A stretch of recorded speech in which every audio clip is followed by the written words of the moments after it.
In today's video, we've compiled a list of the top 5 NFL players who are now broke. These players were once making millions of dollars per year, and now they have little to no money.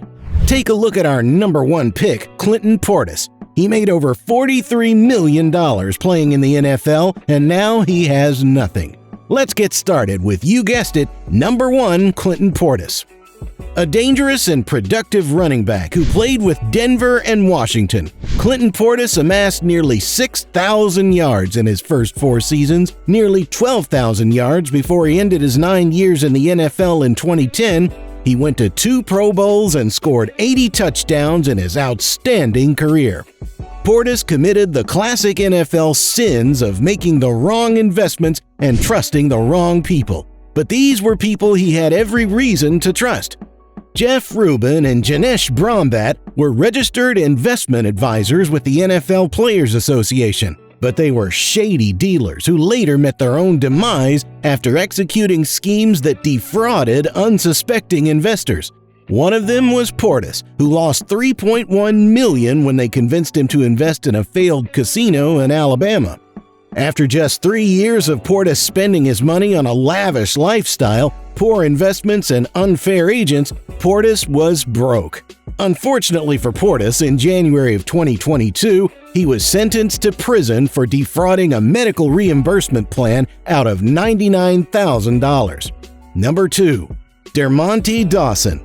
Pittsburgh Steeler Dermont Dawson played in the NFL from 1988 to 2000. He made the Pro Bowl 7 times during his 13-year career, during which he started 181 games.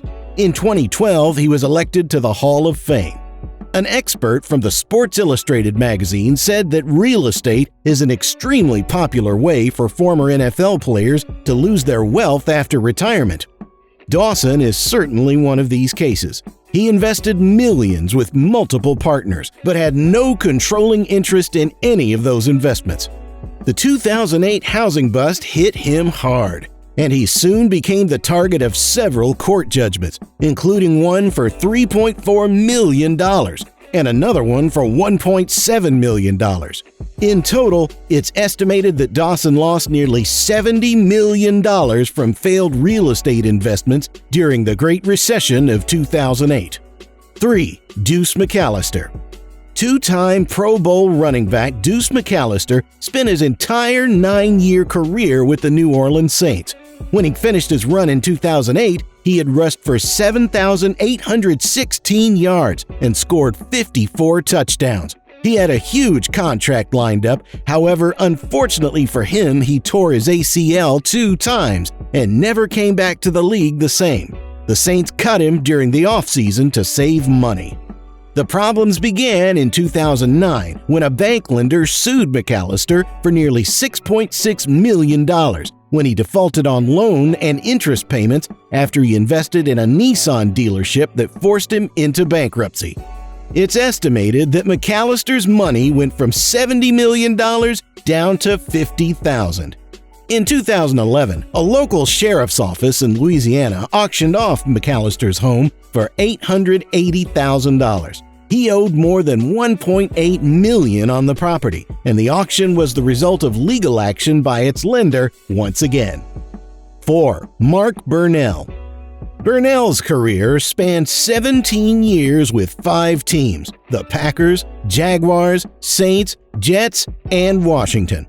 The quarterback passed for more than 32,000 combined yards, threw for 184 touchdowns, went to the Pro Bowl 3 times, and won a Super Bowl. Burnell retired in 2011, and the money ran out the same year. With just $5.5 million in assets, he owed $24.8 million when he finally filed for bankruptcy shortly before his career ended.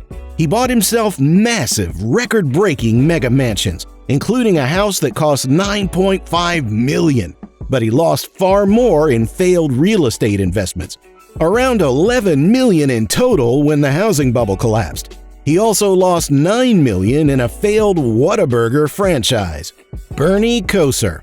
Quarterback Bernie Kosar was one of the last great things to happen to the Cleveland Browns. His career lasted from 1985 to 1996, during which he won a Super Bowl.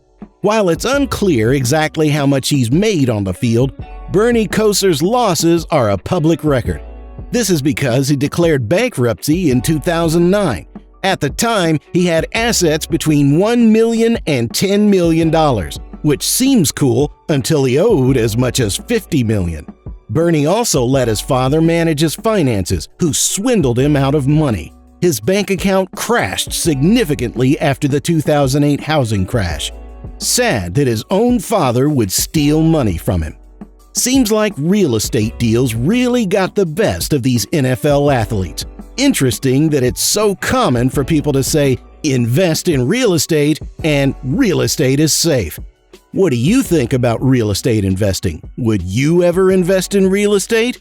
Thanks for watching, and we can't wait to see you in the next video. Hut hut hike!